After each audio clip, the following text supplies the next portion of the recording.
Hello everyone, and welcome to the second month of the Intuitive Textile Challenge.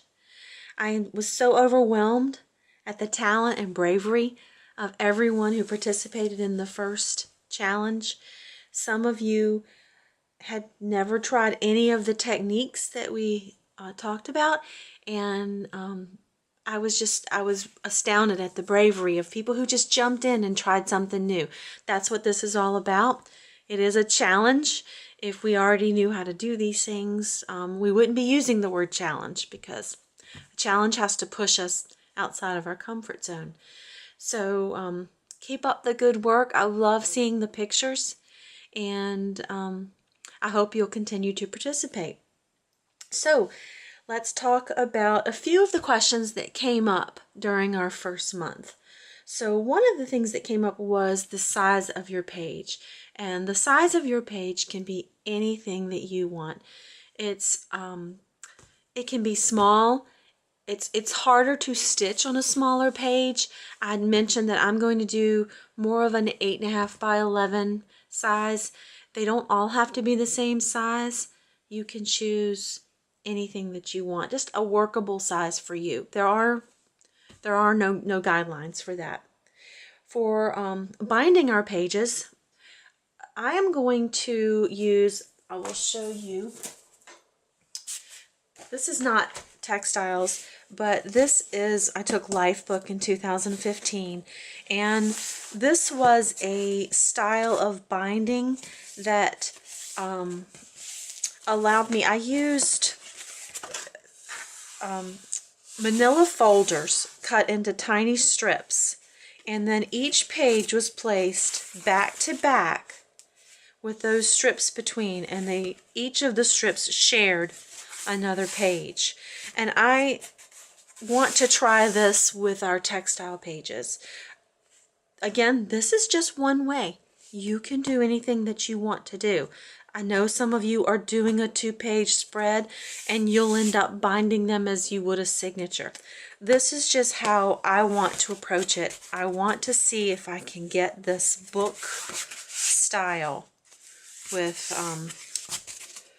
textiles. So we'll see how that goes. All right, and supplies. I had a little bit of feedback. Not everyone had the supplies that we used in the first one. For each month's challenge, I'm going to try to simplify and then add detail. So for instance, this month there is a lot of different techniques that you can use. However, you can choose one. I'm showing many techniques because I don't know what you have. And so I'm hoping if I show several different supplies that maybe you'll have access to one or two of them. So don't get discouraged if you don't have the supplies.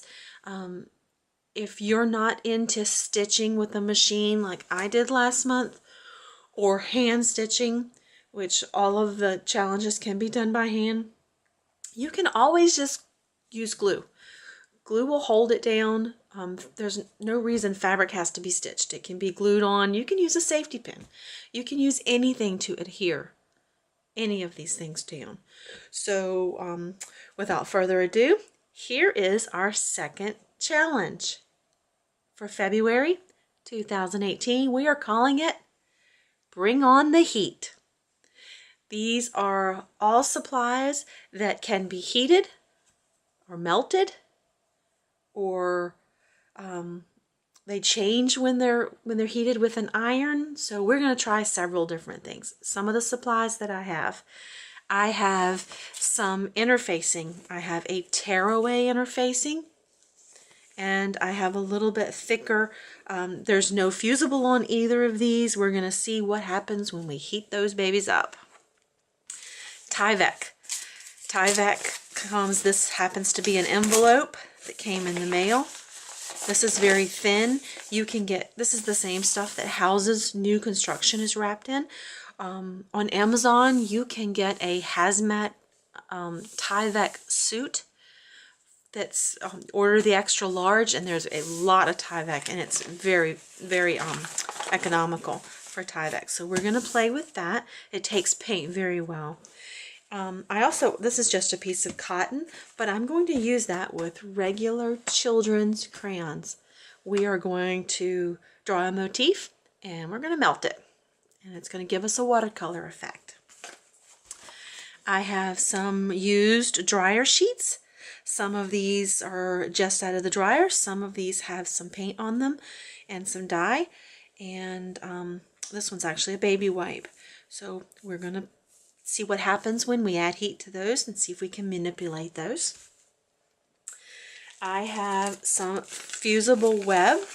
Now this comes in lots of different forms. For the technique we're doing, you probably will want to have paper-backed fusible. So it's just paper and it's got a glue made into it. This is a product called Heat and Bond Light. You can also get Heat and Bond Heavy, which is a little harder to stitch through. This comes in Pellon, has lots of paperback fusible, and Steam-A-Seam. There's lots of brands. So look for a paperback fusible web, and we're going to paint it.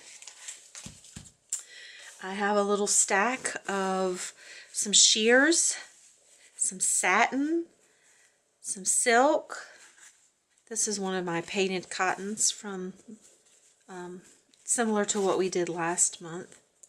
And I do have this polyester. This was a piece of clothing I picked up at the thrift store, and I usually cut the motifs out of it for art, but this time I'm going to see if it'll melt. So we'll see what happens with that. And last, these are more shears, and I've used the jelly print. So I'm not sure how painted shears will react to heat, but we will see. We have some without paint and some with paint, and we're going to give that a try. So my thought for this time, and I hesitate to tell you up front because this is the Intuitive Textile Challenge, and I change it up at the drop of a hat. I like the word intuitive because if a whim hits, I'm going to take it in an entirely different direction. So this is my thought right now. I do want to test out each of these to see how heat reacts. I do have some craft felt here, and I'm thinking that I know this melts and it gives a really nice lacy feel. So my hope is to layer some of these different supplies between felt, and I want to stitch it down, and then I want to use heat to maybe burn away some of the felt. And I did bring out, this is Tyvek, I did play with that a little bit. I did bring out some pink paint. I have some different yarn because I want to try out Tyvek beads, some fun yarns. These are, this one has some glitter and fun fur. And I'm not sure which of these will melt, which one will play nice together. So this is going to be some testing. And one other thing about safety. So if we're going to be heating up products that we are not sure what kind of fumes they're going to put on, I'm going to turn on a fan that is near me so I have good ventilation.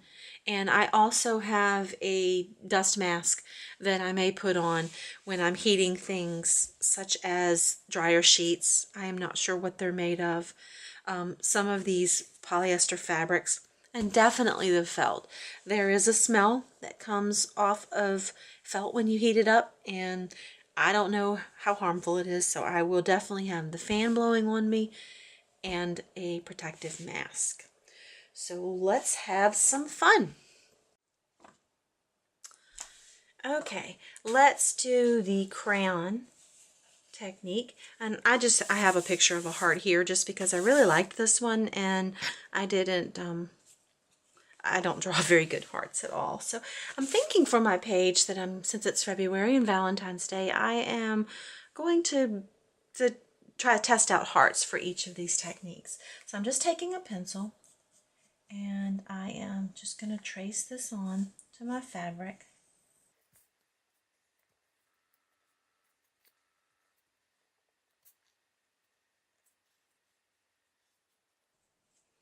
Okay, and I have two crayons. I have violet red and red violet. All right, so I am just going to, let's remove that. And I do have a board underneath. So we are coloring our pictures. And there's two ways that you can do this. We can color, and I will show you both of them.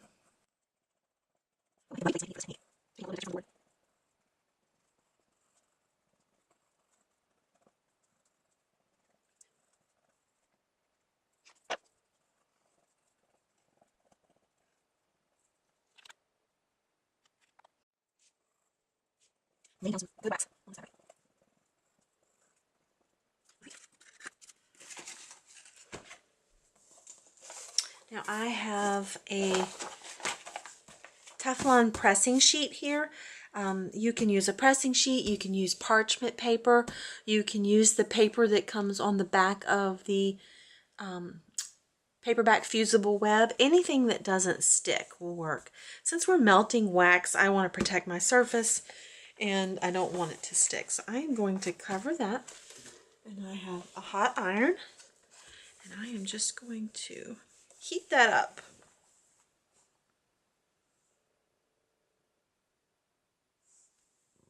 And I just turned my iron on, so it may not be hot enough yet. Let's see. Oh, it is. It's starting to meld together. It does look like watercolor.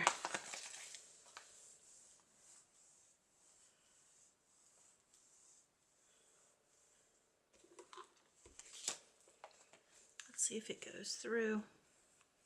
Not really. That's interesting looking.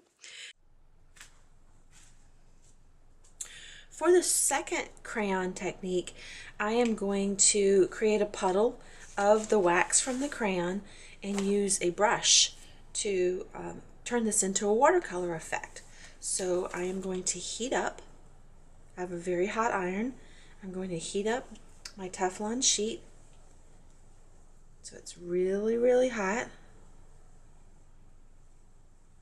And then I'm going to take my crayon. I've got two colors here, and I am going to just make a puddle, basically of paint. And then very quickly I'm going to take my brush and I'm going to paint with that. And we can also use the other technique once I have this melted wax on. We can turn the mat over, press it on, and it's going to take off a little more of that wax. Now you're probably wondering about the brush. This is very little wax that's going on the brush, and I found that I can just rinse it with some warm water and it's just as soft as it was before. So that's the second technique. And here is an example of that put into use.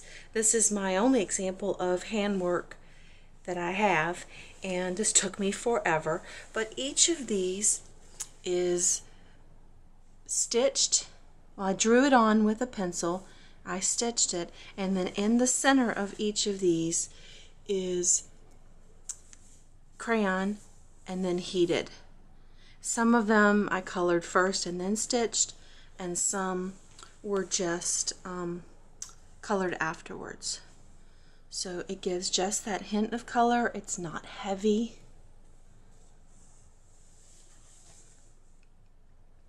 And I really like how it turned out.